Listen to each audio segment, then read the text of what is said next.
The Prince of Preachers.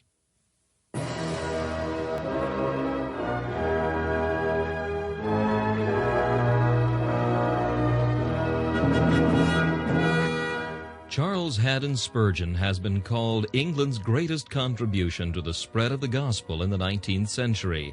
One of his contemporaries said that the chief secret of Spurgeon's attractiveness was the fact that, in every sermon, no matter what the text or the occasion, he explained the way of salvation in simple terms. Spurgeon's messages remain one of the great treasure houses of Christian literature, still bringing the light of the gospel and the comfort of the Scriptures to hungry souls long after the preacher has passed into glory. This is Charles Kelsch inviting you to listen to a message from the Prince of Preachers.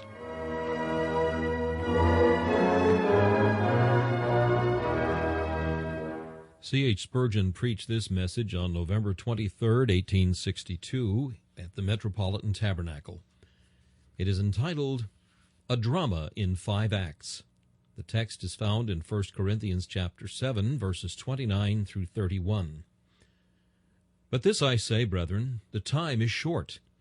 It remains that both they that have wives be as though they had none, and they that weep as though they wept not, and they that rejoice as though they rejoiced not, and they that buy as though they possessed not, and they that use this world as not abusing it.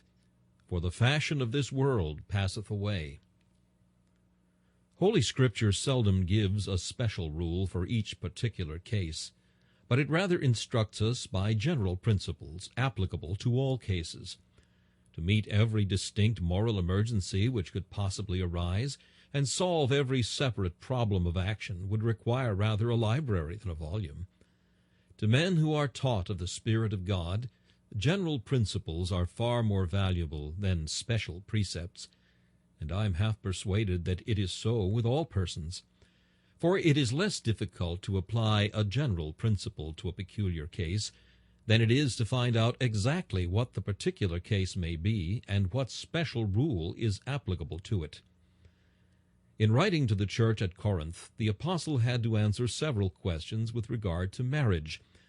Whether, for instance, it was not better in those persecuting times, when men often had to flee suddenly from their houses, that they should remain unmarried.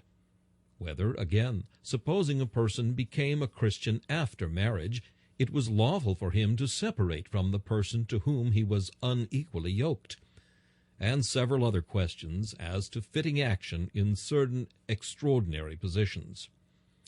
To these the apostle answers with an I suppose, or again, howbeit for this I speak, not the Lord, as if he felt himself quite out of his element in attempting to meet every case. But soon he lands on sure ground in the verses before us, and seems to say, whatever may be the answers which I ought to give to these special questions, of this one thing I am quite sure.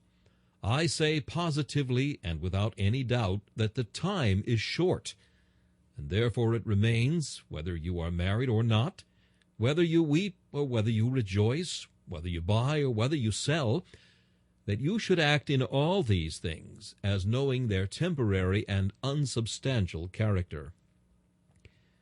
Dear brethren, the important lesson which we endeavor to teach this morning is just this, that because the time is so short, and the things of this world so frail and fleeting, it becomes us always to look at the things which are seen in their true character. We are never to build substantial hopes on unsubstantial comforts, nor seek for solid joy from unreal things. In order that I may make this matter very plain, and may be the more likely to enlist your attention and to secure the friendship of your memories in future years, I intend this morning to take you to a play. Strange thing for me to do, who has never crossed the threshold of a theater on any occasion, good or bad.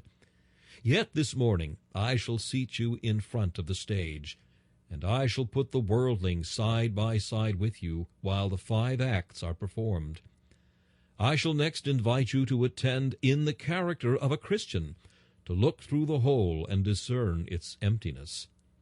Then, in the third place, I shall point you to the curtain which is quite sure to drop upon the scene.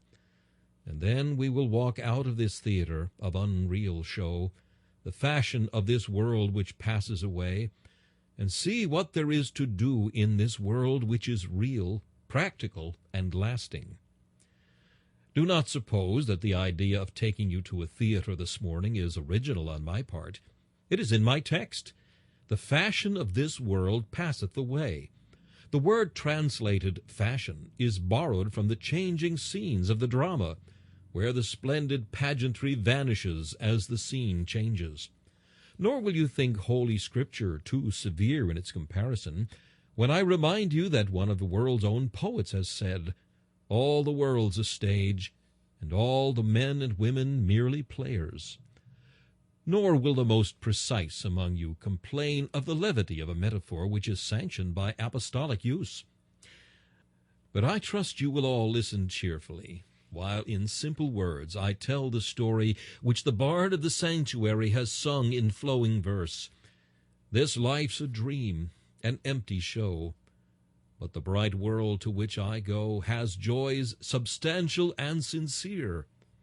When shall I wake and find me there? We will witness the fashion of this world as it passes before us, listening to the worldling's comment. The first act introduces those who have wives. It opens with a wedding. The bride and bridegroom advance to the altar in bridal attire. The bells are ringing, crowds are cheering at the door, while overflowing mirth is supreme within. In another scene we observe domestic happiness and prosperity, a loving husband and a happy wife. Yet further on in the performance, rosy children are climbing the father's knee. The little prattlers are lisping their mother's name. "Now," says our companion as he gazes with rapture, "this is real and enduring. I know it is. This will satisfy me. I crave for nothing more than this. Home is a word as sweet as heaven, and a healthy, happy race of children is as fine a possession as even angels can desire. On this rock will I build all my hope. Secure me this portion, and I cheerfully renounce the dreamy joys of religion." We whisper in his ear that all this is but a changing scene, and will by and by pass away. For time is short, and wife and children are dying creatures. The man laughs at us and says, "Fanatics and enthusiasts may seek eternal joys, but these are enough for me." He believes that if there is anything permanent in the universe, it is marrying and being given in marriage, educating and bringing up a family, and seeing them all comfortably settled. He is right in valuing the blessing, but wrong in making it his all. Will he see his error before the curtain falls? Or will he continue to found the hopes of an immortal spirit upon dying joys? See the green mounds in the cemetery, and the headstone with "Here he lies." Alas for you, poor deluded worldling, where is your soul now? Does it console you that the dust of your offspring shall mingle with your ashes? Where have you now a home? What family have you now to care for? The first act is over. Take a breath and say, "This also is vanity." The tenor of the drama changes. Alas, how soon! Household joys are linked with household sorrows. They that weep are now before us in the second act. The cloudy and dark days have come. There are parents wringing their hands. A beloved child has died, and they are following its corpse to the tomb. Soon the merchant has suffered a tremendous loss. He puts his hand to his aching head and mourns, for he knows not what will be the end of his troubles. The wife is smitten by the hand of death. She lies on her bed, blanched with sickness and weak with pain. There is a weeping husband at her side, and then there is another funeral, and in the dim distance I see the black horses again and again. The woes of men are frequent, and sorrow's visits are not like those of angels, few and far between. Our man of the world, who is much moved at this second act, foreseeing his own sorrows in it, weeps until he fairly sobs out his feelings, clutches us with earnestness, and cries, "Surely this is awfully real. You cannot call this a fleeting sorrow or a light affliction. I will wring my hands forever. The delight of my eyes has been taken from me. I have lost all my joys now. My beloved, in whom I trusted, has withered like a leaf in autumn before my face. Now I shall despair. I shall never look up again. I have lost my fortune," says the afflicted merchant, "and distress overwhelms me. This world is indeed a wilderness to me. All its flowers are withered. I would not give a snap of my finger to live now, for everything worth living for is gone." Sympathizing deeply with our friend, we nevertheless venture to tell him that these trials to the Christian, because they are so short and produce such lasting good, are not killing sorrows. "Ah," says he, "you men of faith may talk in that way, but I cannot. I tell you, these are real things." Like an English sailor who, seeing a play, sprung upon the stage to help a lady in distress, believing that the whole was real, so do such men weep and sigh as if they were to mourn forever, because some earthly good has been removed. Oh, that they knew that the depths of sorrow were never yet explored by a mortal mourner. Oh, that they would escape from those lower deeps where immortal spirits weep and wail amidst an emphasis of misery. The sorrows of time are trifles indeed when compared with the pains of everlasting punishment. And on the other hand, we reckon that they are not worthy to be compared with the glory which shall be revealed in us. They are but light afflictions, which are but for a moment, a mere pin's prick to the man of faith. Happy is the man whose eyes are opened to see that heirs of heaven sorrow not as those who are without hope. The real joy of heavenly origin is ever with believers, and it is but the shadow of sorrow which falls upon them. Then let the curtain drop. Let us enter into an eternal state. And what and where are these temporary griefs? But the third act comes on, and presents us with a view of those who rejoice. It may be that the firstborn son has come of age, and there are great festivities. They are eating and drinking in the servants' hall, and in the master's banquet chamber. There are high notes of joy and many compliments, and the smiling sire is as glad as man can be. Or is it the daughter's wedding, and kind friends implore 1,000 blessings on her head, and the father smiles and shares the joy? Or is it a gain in business, a fortunate speculation? Or the profits of industry have come flowing in, slowly perhaps, but still surely, and the man is full of rejoicing. He has a house, a home, and friends, and reputation and honor, and he is, in the eyes of all who know him, happy.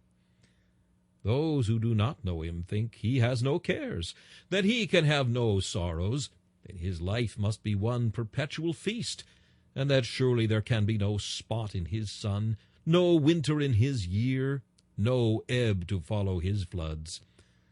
Our friend by our side is smiling at this sunny picture. "There," says he, "is not that real? Why, there must be something in that. What more do you want? Only let me get the same, and I will leave you the joys of faith and heaven and immortality to yourselves. These are the things for me. Only let me laugh and make merry, and you may pray as you will. Fill high the bowl for me, put the roast and the viands on the table, and let me eat and drink, for tomorrow I die." If we gently hint to our friend that all this passes away like a vision of the night, and that we have learned to look on it as though it were not, he laughs us to scorn and accounts us mad, when he is most mad himself. As for ourselves, so far from resting upon the softest couch that earth can give us, we spurn its vain delights. There's nothing round this spacious earth that suits my large desire. To boundless joy and solid mirth my nobler thoughts aspire. Where pleasure rolls its living flood, from sin and dross refined, still springing from the throne of God, and fit to cheer the mind. But the fourth act of the drama is before us, and they that buy demand our attention. The merchant is neither a mourner nor a man of mirth. In the eyes of certain Mammonites, he is attending to the one thing necessary, the most substantial of all concerns. Here feast your eyes, you hard, practical earth-scrapers.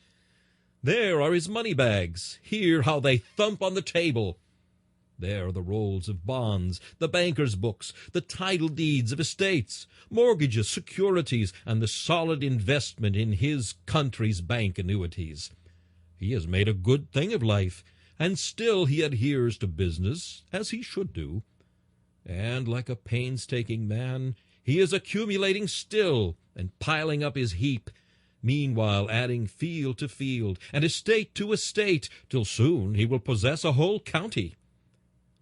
He has just now been buying a large and very fine house, where he intends to spend the remainder of his days, for he is about to retire from business. The lawyer is busy making out the transfer. The sum of money is waiting to be paid, and the whole thing is as good as settled. "Ah, now," says our friend, who is looking on at the play, "you are not going to tell me that this is all a shadow. It is not. There is something very solid and real here at least, something that will perfectly satisfy me." We tell him we dare say there is something that will satisfy him, but our desires are of a larger span, and nothing but the infinite can fill them. Alas, for the man who can find satisfaction in earthly things! It will be only for a time, for when he comes to lie upon his dying bed, he will find his buying and his money poor things to stuff a dying pillow. He will find that his gains and his acquisitions bring but little comfort to an aching heart, and no peace to a conscience exercised with the fear of the wrath to come. "Aha," he cries, and sneers sarcastically, putting us aside as only fit for bedlam. "Let me trade and make a fortune, and that is enough for me. With that I shall be well content." Alas, poor fool! The snow melts not sooner than the joy of wealth, and the smoke of the chimney is as solid as the comfort of riches. But we must not miss the fifth act. See the rich man, our friend whom lately we saw married, whom we then saw in trouble, afterwards rejoicing, and then prospering in business. He has entered upon a green old age. He has retired, and has now come to use the world. You will notice that in my text, this is the last act of the drama. The world says he has been a wise man and has done well, for all men will praise you when you do well for yourself. Now he keeps a liberal table, a fine garden, excellent horses, and many servants. He has all the comforts, in fact, that wealth can command. And as you look around his noble park, as you gaze at his avenue of fine old trees, or stay a day or two at the family mansion and notice all its luxuries, you hear your friend saying, "Yes, there is something very real here. What do you think of this?" We hint that the gray hairs of the owner of all these riches betoken that his time is short, and that if this is all he has, he is a very poor man, for he will soon have to leave it, and that his regrets in leaving will make his death more pitiable than that of a pauper. Our friend replies, "Ah, you are always talking in this way. I tell you this is not a play. I believe it is all real and substantial, and I am not, by any talking of yours, to be made to think that it is unsubstantial and will soon be gone." O world, you have fine actors to cheat men so well, or else mortal man is an easy fool, taken in your net like the fishes of the sea. The whole matter is most palpably a mere show, but yet men give their souls to win it. Why, O sons of men, are you thus beside yourselves? Why do you spend money for that which is not bread, and your labor for that which satisfies not? Dear friends, I have put before your mind's eye a fair picture of that which men who live by sight and not by faith regard as being the chief end of man and the real object of his being. It is to be married, to pass through the trials and joys of life with decency, to trade and grow rich, and at last to use the comforts of this world without abuse. A very comfortable and quiet picture. By no means the representation we should have had to present before you of the profligate, the profane, the dissolute, or the debauched. There is nothing here but what is proper and right. And yet everything is improper, and everything becomes wrong at once, if these are thought to be the substantial things for which an immortal spirit is to spend its fires, and for which an undying soul is to exhaust its powers. Let us now take the Christian view of this drama. Life is real. Life is earnest. It is real thus far to the Christian. It is real for work and activity for God. It is real in the solemn responsibility which it brings. It is real in the gratitude which we owe to God for the comforts which He is pleased to bestow. It is real to us so far as we can see God in it, and can turn everything to God's glory. The unreality of this world to a Christian is found in the fact that time is short. This is the wand which torches the substance, and makes it, before the eye of wisdom, dissolve into a shade. Time is short. When the apostle declares that they that have wives should be as though they had none, he does not teach us to despise the marriage state, but not to seek our heaven in it, nor let it hinder us from serving the Lord. It is supposed that there are some things which a man without a wife and family can do. Those things the man with a family and a wife should do. It is supposed that a man without a wife can give his time to the cause of God. The man with a wife should do the same, and he will not find it difficult to do so if God has blessed him with one who will second all his holy endeavors. It is supposed that a man without a wife has no care. A man with a wife should have none, for he should cast all his cares on God who cares for him. He that careth not for his own house is worse than a heathen man and a publican. And yet the apostle says in the verse following my text, "But I would have you without carefulness." For we should learn to live by faith. The man who has a large family and many things to exercise his mind should, through the teaching of the Holy Spirit, live as quietly and as comfortably as though he had none, depending and resting by simple faith upon the providence and goodness of God. Then again, it is supposed that an unmarried man will find it easier to die, for there will be none of that sorrow at leaving his beloved family. The man with a wife and family should, by faith, find it just as easy, since the promise runs, "Leave your fatherless children, and let your widows trust in me." Full of the same faithful tenderness and affection which another husband would exhibit, and even excelling in love and kindness, yet the Christian should look up to the divine Lord, who is the husband of the widow, and with confidence leave his offspring and bid them trust in his God. May God the Holy Spirit teach us how to walk in our households, loving always, and yet remembering that all our kindred shall pass away. Again, there is the second act, weeping. Every Christian man must weep. But the apostle says that our sorrows are to be regarded by us, because the time is short, as though they were no sorrows at all. A man who knows that his trials will not last long can be cheerful under them.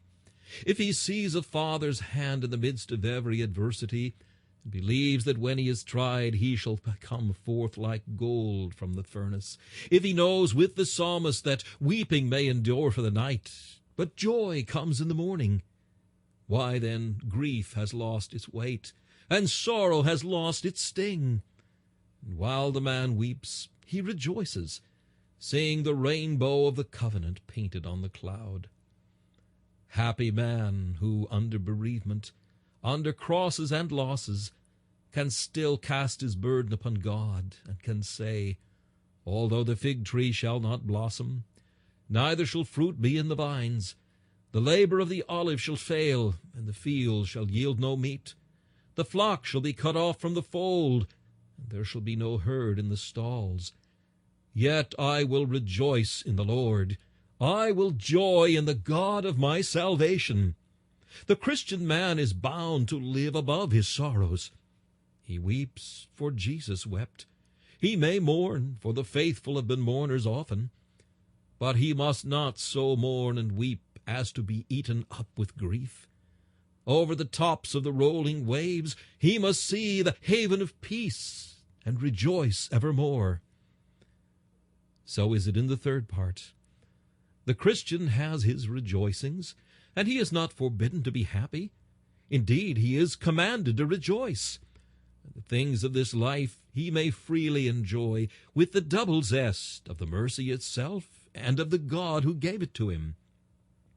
But still, believer, in all your joys, remember to hold them with a loose hand.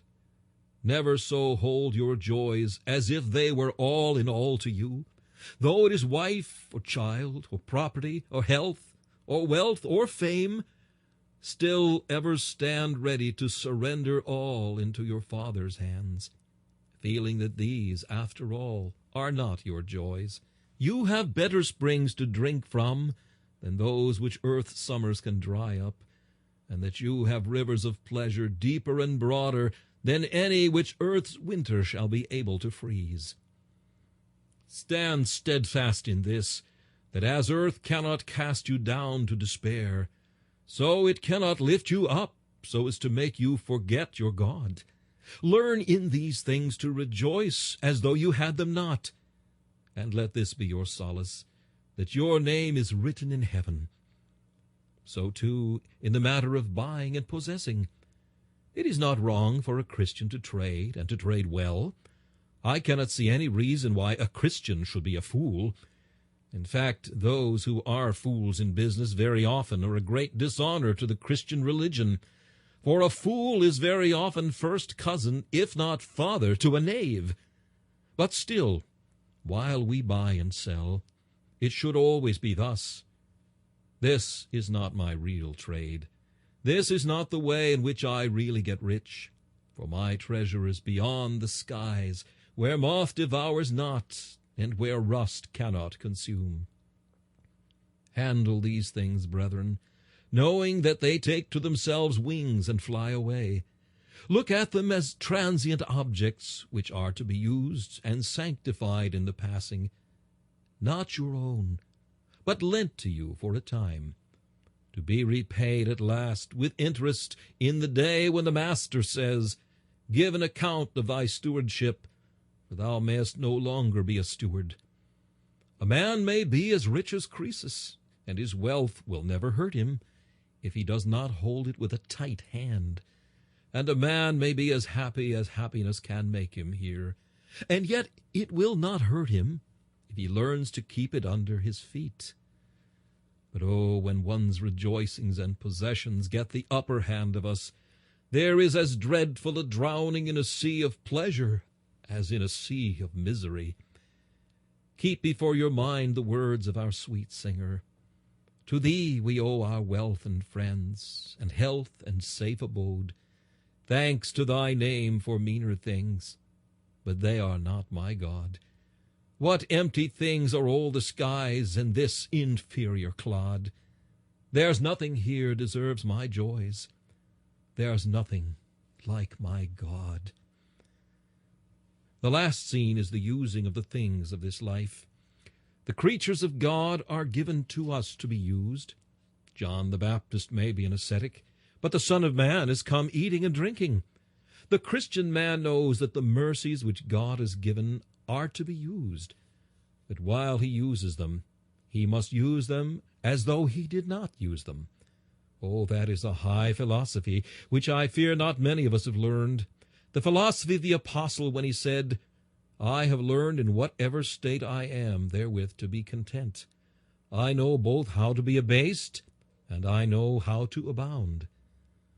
That man is a full-grown and true Christian, whom circumstances cannot alter. He trusts in God when he is penniless, and he trusts in his God just the same when he is rich. He rests on God when he can enjoy nothing, and he rests on him just the same when he can enjoy everything. He learned to build on the rock of ages when he had no comfort, and he builds on the rock of ages now when he has every comfort. This, I take it, is where the apostle would have us brought.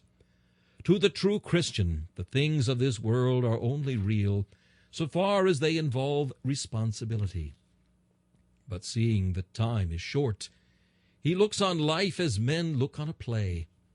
He sees a monarch strut, and he says, he is to pull off his robes behind the stage.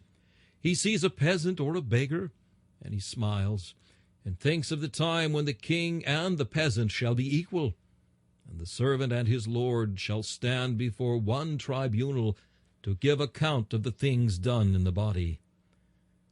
Send your souls longing after real and unchanging joys, for these splendid, gaudy, shifting scenes mock the beholder and delude his hopes. Gorgeous as the colors of the bubble, and quite as frail. Farewell, you worthless things. Our spirit leaves you for eternal mansions in the skies. And now, dear friends, I want your attention a few minutes while I point you to the curtain which is soon to drop upon all these things. It bears a short message. Time is short. It is very difficult to keep men in mind of the fact that they are mortal. We confess that we are mortal, but we profess by our actions that we are immortal.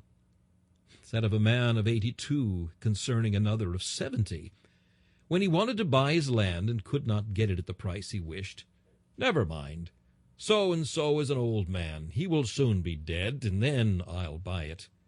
Though he was 10 or 12 years older than the other, yet the other must, of course, soon die, while he, in his own thoughts, must live for many a year.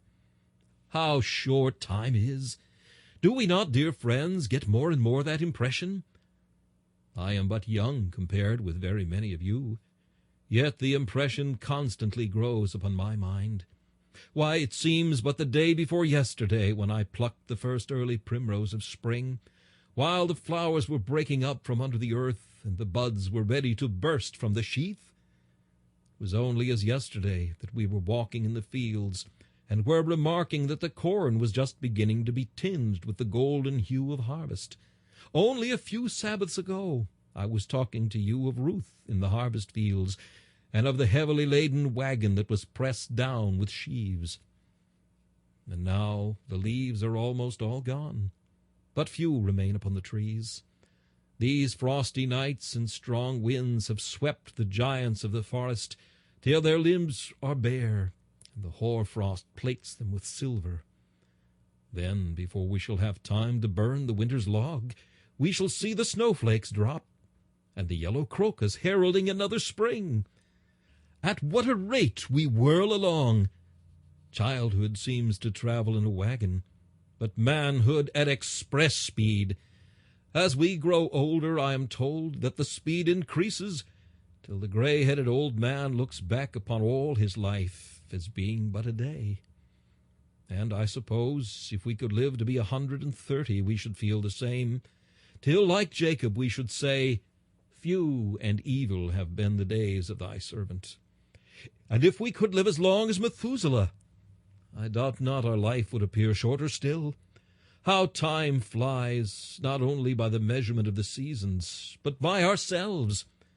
A few days ago I trudged with my satchel on my back to school, or joined in boyish sport. How lately was it when the boy became a youth, and must be doing something, and was teaching other boys as he had been taught in his day? It was but yesterday I came to Park Street to address some few of you. And yet how time has fled since then, till now some 9 years of our ministry have passed.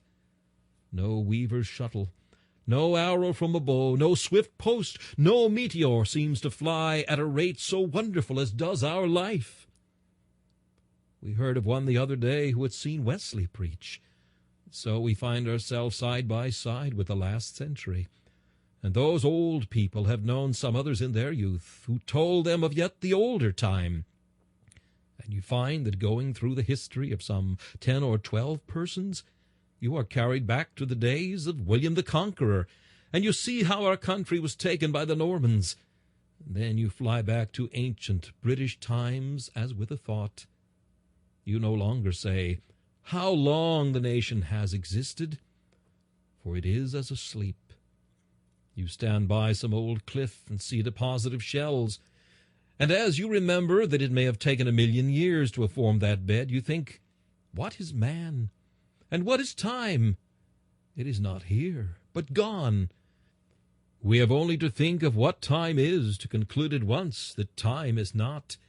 It is but a little interlude in the midst of the vast eternity, a narrow neck of land jutting out into the great, dread, and unfathomable sea of everlastingness.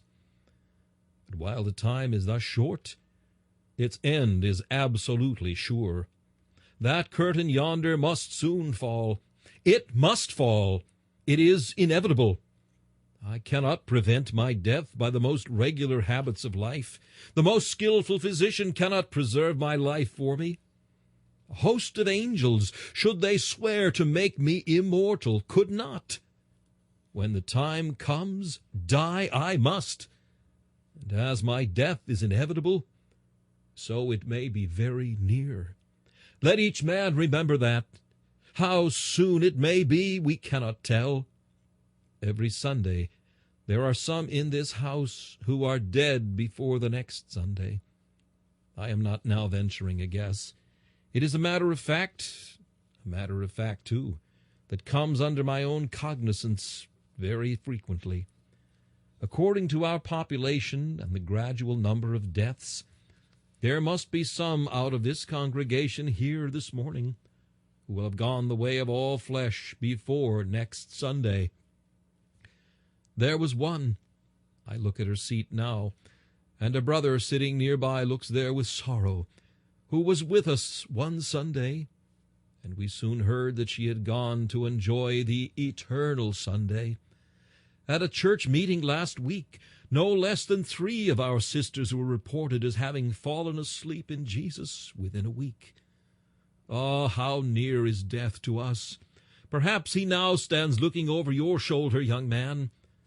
God holds back his hand, but the dart of death is close to your heart, and soon, how soon may you be taken to the place appointed for all the living.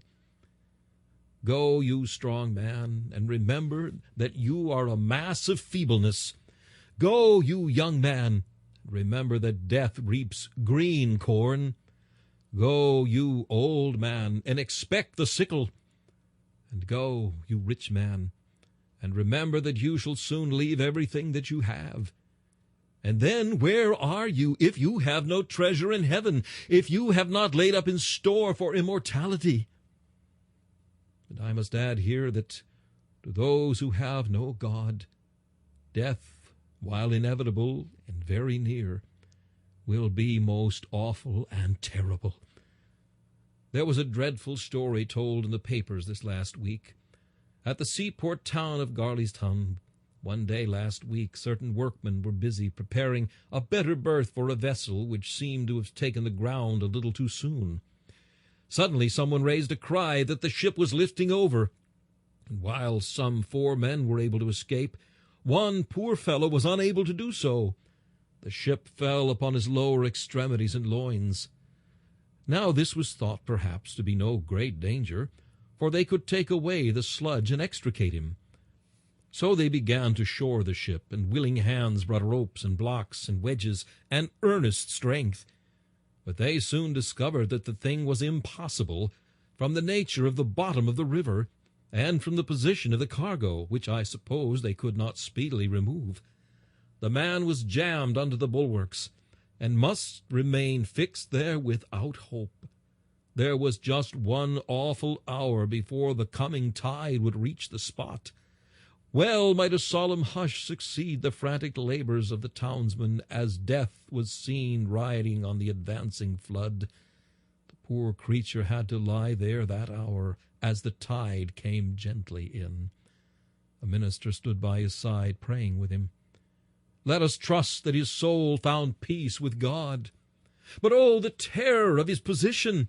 Well might he say, cover my head that I may not see the water. Steadily the cold, unpitying waters flowed on, until a corpse was hidden, where an hour before a strong man had labored. This is a graphic picture of the position of every ungodly man. He does not know it, but the waves of time are coming up about him now, and we cannot help him escape. The load of his sins is on his loins. He cannot deliver himself. The great waters of God's wrath must swallow him up quickly. O sinner, would that I could save you! Alas, it is not in my power. But there is an arm that can deliver you. There is one who can lift the burden off you and say to you, be free. Believe in him, and you shall never die. Trust in his power, and rest on his love, and you shall escape as a bird out of the snare of the fowler. And when death comes, it shall be no death to you, but a peaceful migration from the land of shadows to the world of substance. God help us to be wise, that we may remember our latter end. I would say a few more words to the sinner. I cannot think, O worldling, why you should love this world so much when it is so soon to vanish. In the old Greek cities they had a king every year, and because it was so poor a thing to be king for only 1 year, and then to be a common man again, all citizens dreaded to be kings. How can you long to be rich when you are only to be rich for so short a time? When the sailor is just about to furl his sail because he is near the port, he will not fret himself with some little inconvenience in the ship. And why are you so sore vexed with all these little trials when you are so near to the eternal haven? When men buy property on a short lease, they will not give much for it, for they are only to have it for a brief term. Why do you spend your soul to buy this world? What will it profit you if you gain it, if your soul is lost? When men have a house and they are soon to leave it, they will not lay out much in repairing it. Why then care you so much for your body? Why mind you so much this life? The bell is even now trembling to toll for you, and the grave is yawning that it may swallow you up. Oh, man, I would that you were wise. You are to live forever, forever, forever, either in flames that no abatement know, though briny tears forever flow, or else in joy beyond degree. Which shall it be with you, man? If you die as you are, O sinner, remember there remains nothing for you but a fearful looking for judgment and a fiery indignation. I pray you by the love of God to consider your ways. Thus says the Lord unto you this day by my lips, as truly as he spoke to Hezekiah by the prophet of old, set thy house in order, for thou shalt die and not live. How will you stand, sinner, in the day when the Lord comes to make inquisition for sin and to avenge their iniquity upon the heads of the unpardoned? Fly, sinner! God help you by his grace to fly now to yonder open door, where Jesus waits to receive you and to put away your sin. Whosoever believes on him is not condemned. Like Moses lifted up the serpent in the wilderness, even so the Son of Man is lifted up, that whoever believes in him should not perish, but have everlasting life. Come, you wise men, rise and leave this theater. We have seen enough of it. The fashion of this world passes away, and for you and for me. Happy shall it be when it shall have passed away forever. But is there nothing real? Can I do nothing real here? Is there nothing I can do that shall last forever? Yes, the soul is lasting. Then let me see to my own soul. Let me make my calling and election sure. For I shall have been of all fools the most mad, if I shall have trifled with these things, and yet have neglected my soul.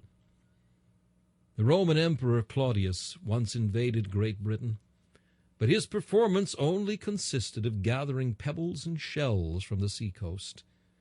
This shall be my triumph, this my only reward, if here in this world I live only to gather wealth. At the last I shall be as though I gathered pebbles. For these things shall be of no value to me, if my soul shall perish. O Lord, by thy rich grace set me on a sure foundation, and make me right before thy face. Yes, there are some real things besides my own soul. There are other men's souls. What am I doing for them? Am I teaching? Am I preaching? Or if I am not doing this, am I helping others to preach? Am I doing my best to add to the kingdom of Christ by the ingathering of immortals? Have I a sphere in the ragged school or in tract distributing? Or am I helping in some way or other to do good? Or if not, my life is a play. I am doing nothing real. I am only hurrying here and there, and when it comes to the last, I shall have been as a workman that has neglected his own work to play with children in the streets. Dig up your buried talents, O idlers. Work while it is called today, O you who are given to slumber. Yes, there is something real.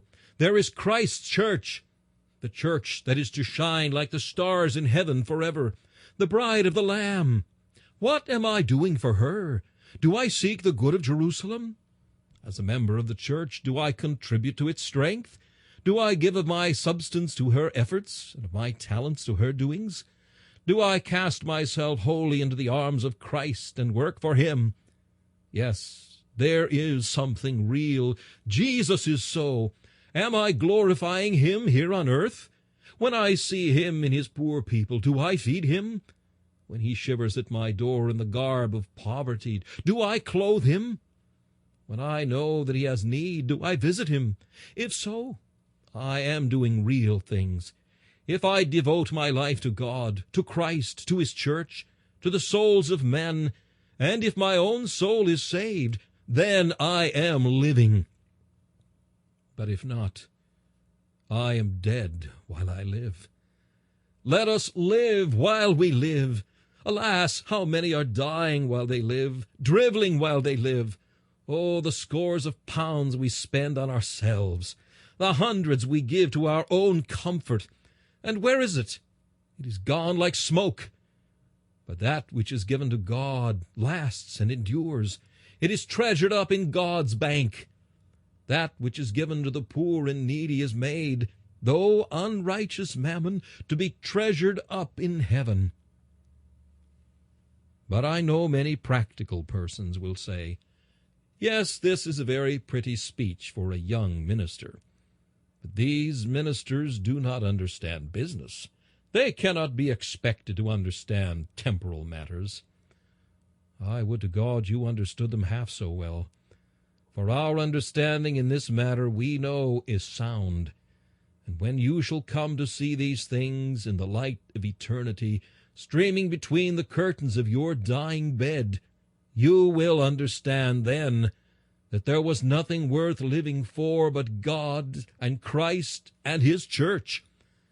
And you will give your verdict then with mine to this, that truly to live must be Christ, or else to die never can be gain. God add his blessing, and may some be led to trust in Jesus by his grace this morning. This message, a drama in 5 acts, was preached by Charles Haddon Spurgeon on November 23, 1862. This is Charles Kelsch inviting you to join me again for another message from the Prince of Preachers.